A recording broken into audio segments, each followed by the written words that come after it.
All right, let's talk about equation solving.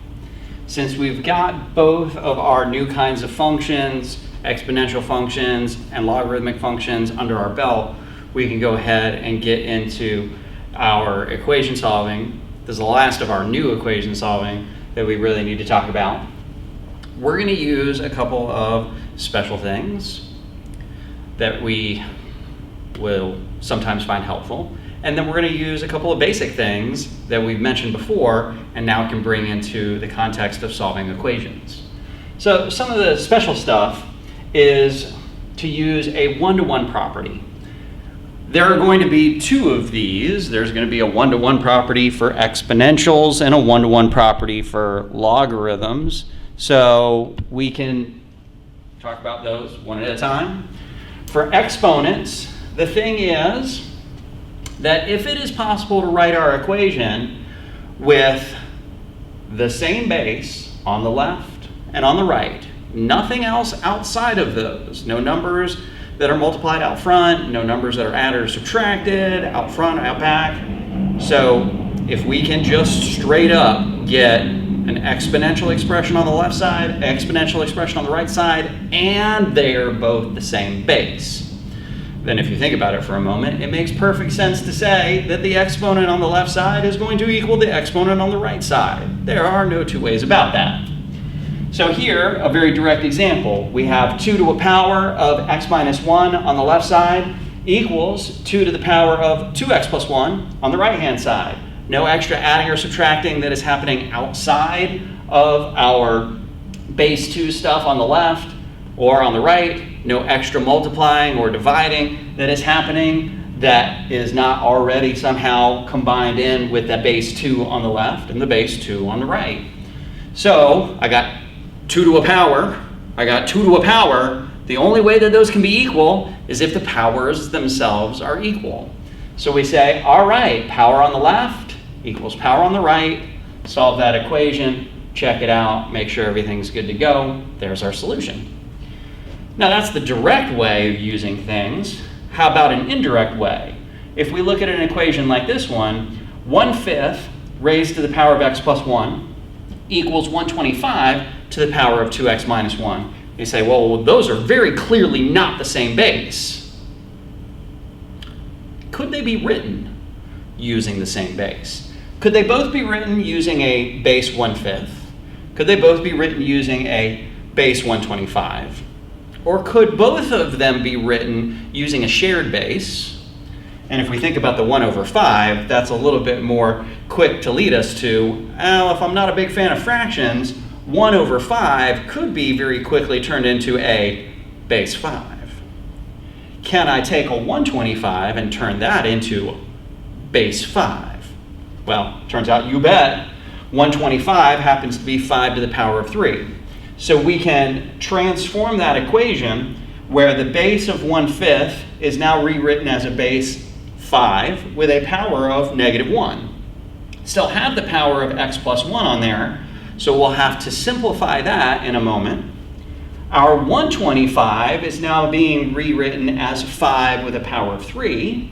That still has outside of it that power of 2x minus 1. Again, we're going to have to simplify. But we have those properties of exponents that tell us in both of these situations, we would multiply our powers together. So we would get this new equation that says 5 to the power of negative x minus 1 equals 5 to the power 6x minus 3. Now we can again use that one-to-one property for exponents. The power on the left equals the power on the right.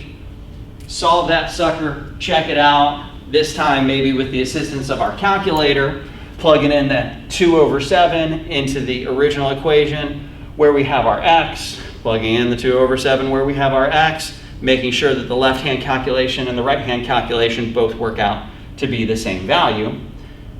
And, well, again, there we go. There's our solution. To extend that idea to logarithms is also pretty direct sort of idea. So let's just bring up all of that in one shot. As far as our logarithm stuff, the tweak is that we would have logarithms. We still have to have one single logarithm on the left. We have to have one single logarithm on the right. And like we said with our exponential stuff, the bases have to be the same too. Log base b of x equals log base b of y. The only way that those could possibly be equal is if the things inside the logarithms are equal. So, things inside the logarithms are equal. Again, a very direct use of that. The log base 3 of 2y minus 3 equals the log base 3 of y plus 5. Since the left side has a single log with a base 3, the right-hand side has a single log, base 3. This can automatically be transformed into the much more direct equation. Inside stuff on the left, 2y minus 3, equals inside stuff on the right, y plus 5. Solve that, boom, check it out, make sure everything is okay. This is much more important with our logarithms because we have that restriction. We're not allowed to have logs of 0. We're not allowed to have logs of negative numbers. So we've got to be much more careful to check our answers and make sure that we are correctly reporting solutions rather than something like an extraneous solution. In the other example, we've got a little bit more complication. At first, we've got a log plus a log equals a log. We go, oh, wait a minute. I'm not allowed to have log plus a log. Each side is supposed to be a single logarithm so that I can use this one-to-one property.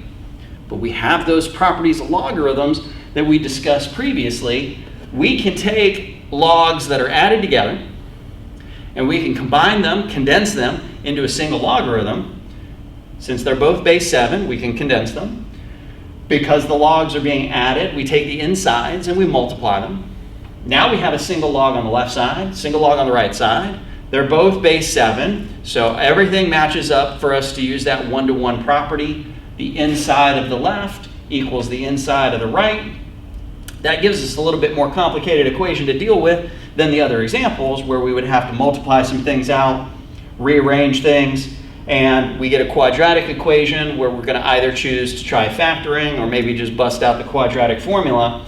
We get these two solutions, or what we think are solutions. X equals -1, x equals 6. Because this originally was logarithm stuff, it's not just a good idea, it's absolutely essential that we check those answers and see what's what.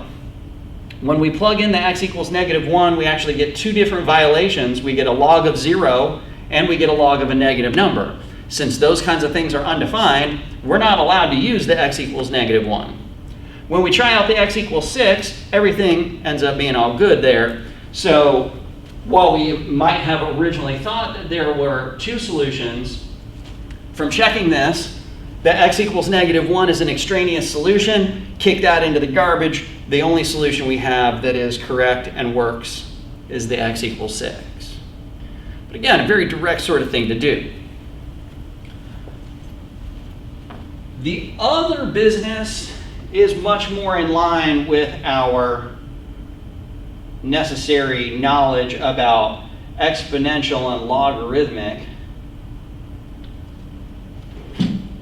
structures and relationships. So our second main way of solving equations is to be able to go back and forth between logs and exponents. Back and forth between logs and exponents. So if we look at this example here, we start out with an exponential version. 10 power of x plus 1 equals 3. There is no way for us to write 10 as a base 3. There's no way for us to write 3 as a base 10, 10 to a power. So, thankfully, this is nice enough for us. We can rearrange these pieces into a logarithm form. I've got a base, I've got a power, I've got this third thing. I can rearrange those. My logarithm is going to be a log with base 10.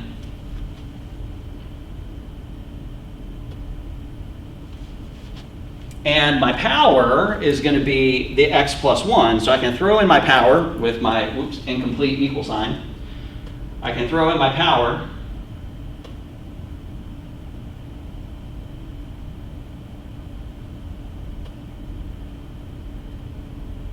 But something got off track there.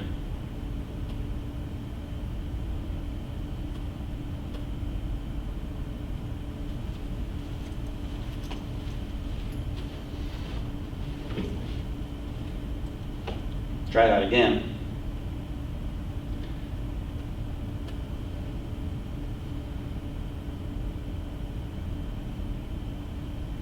Log base 10. Logs are equal to powers. And the third piece that we have, which is the 3, would be going inside of our logarithm. So we'll just accentuate that with a little bit of parentheses work here. And x equals, well, that means that we would have to subtract 1 on both sides. We do not need to continue to write the base 10. We can just go ahead and write log, so log of 3, and then a minus 1 is on the outside. Now, if we've got to go and do an exact version, then that's the exact version. Nothing else going on as far as that sucker is concerned. But our instructions also ask us to round to 3 decimal places, so we would want to jam this into the calculator and round to 3 decimal places. So, just to do a version of that, let's open up that calculator. Sorry, I hadn't already had that open, ready to go.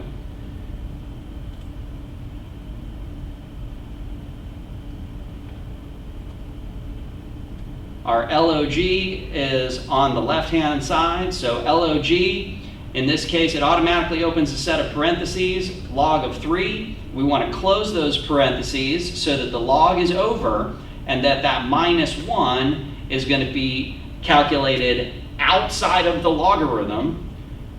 So we get a negative 0.5228. We want to round that to just 3 decimal places, so the 8 means that that's going to bump our answer to a negative 0.523 as far as that goes. We can again come back and check that. So if we wanted to do 10 to a power of negative 0.523, this should be really, really close to 3 because we have cut this answer off. Oh, well, look at that. So 0.29999, pretty close to 3. So as far as the limitation that we have of rounding that answer and then checking that answer, everything seems like it's in pretty good shape there. So feeling good about that.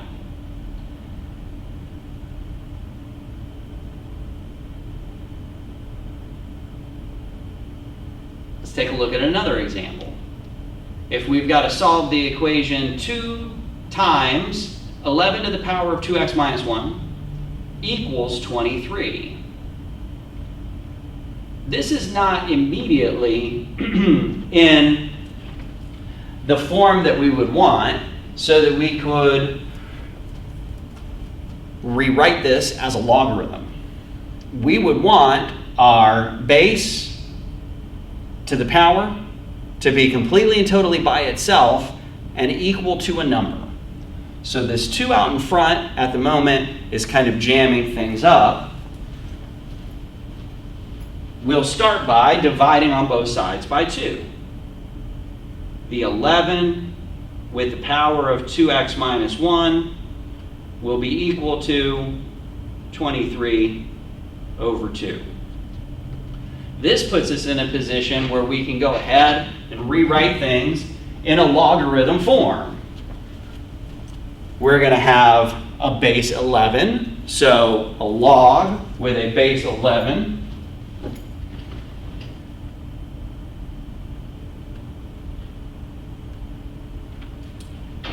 logs are equal to powers. The power that we have is the 2x minus 1. So we're going to say that this log is equal to a power. We're going to leave room for what goes inside of that log. Logs are equal to powers, so equal to 2x minus 1. And inside of that logarithm, we would have the 23 over 2. So, let's actually take that sucker and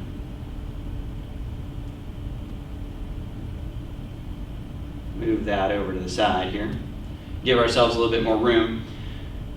In order to continue solving for x, we would have to add 1 on both sides.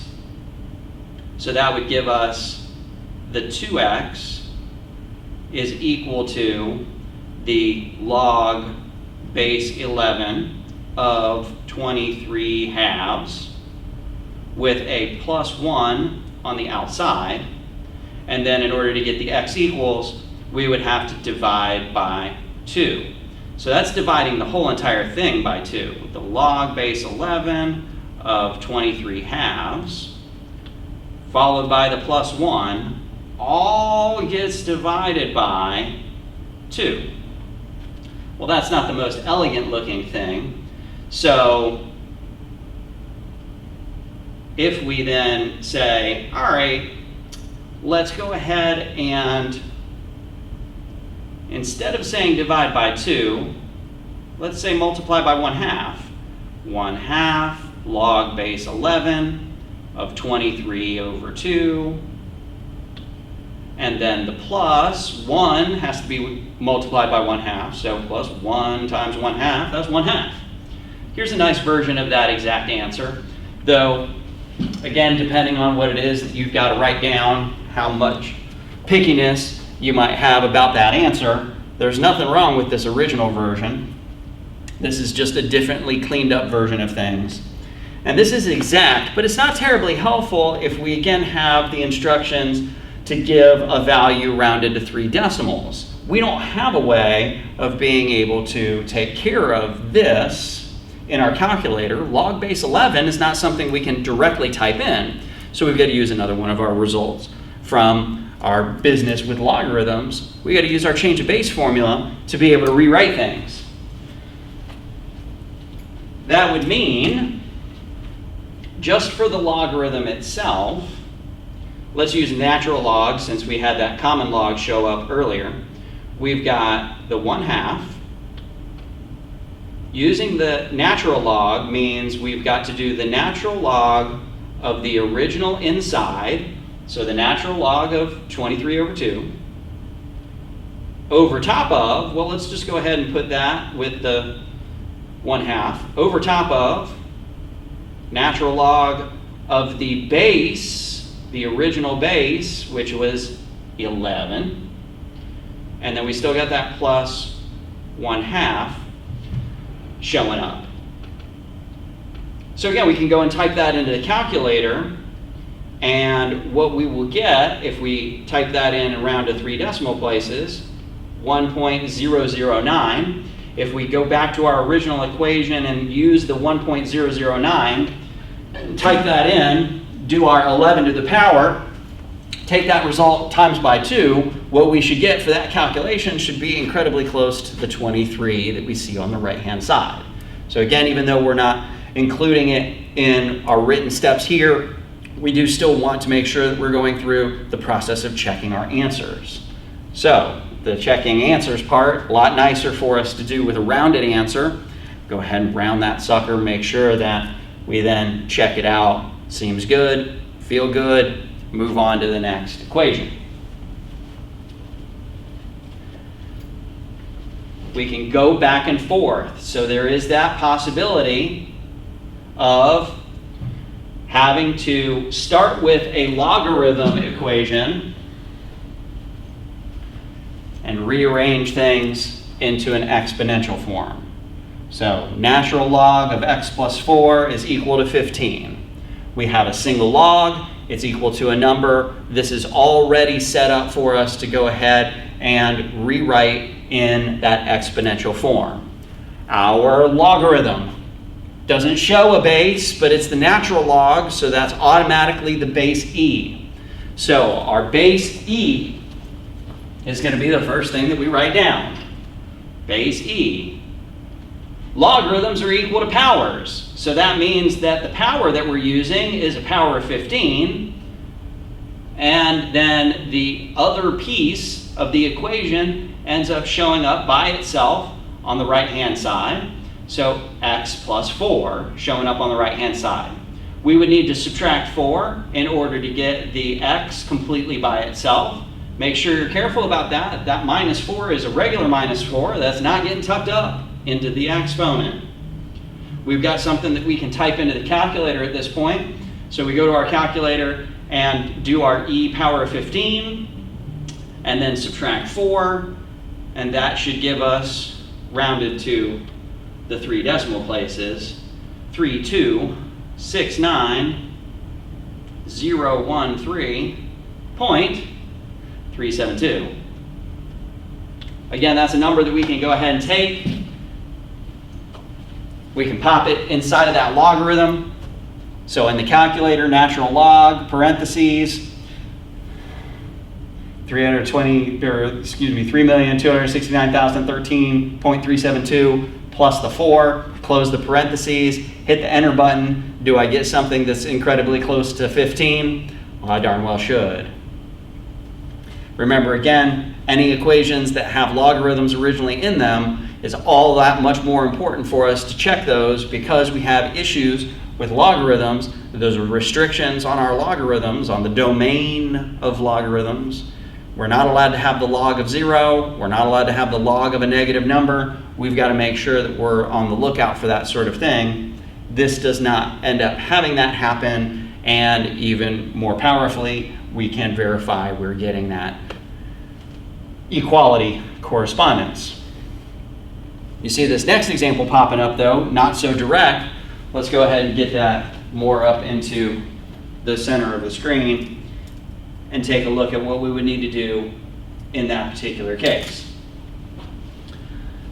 So in this last example here, we do have one logarithm, but it's not by itself. We've got a 3 that's out front. We've got a plus 2 that's trailing along after that logarithm. We need to get that logarithm by itself as our first step to being able to then eventually convert it into an exponential format. So we've got to subtract 2 on both sides, and then divide by 3 on both sides. Well, if we take 8 minus 2, that's 6, and 6 divided by 3 is going to give us a 2 over on the right-hand side. Now we're in a position to rewrite this in exponential form. Our base is 8. Logs are equal to powers, so the 8 will have a power of 2. That will be equal to the inside, and the inside in this case is the 3x minus 2. So we will end up getting, when we solve that, x equals 22. If we go and we check that out, everything works just fine, and we are in good shape as far as that sort of thing goes. So we've got those one-to-one properties that we can bring into play for solving equations. We've got this main relationship between logs and exponentials. We can rewrite logs and exponentials as we see fit. These equation solving techniques are going to be things that we then use for when we have applications, when we have real world applications of exponentials and logarithms, which you'll find in a different recording.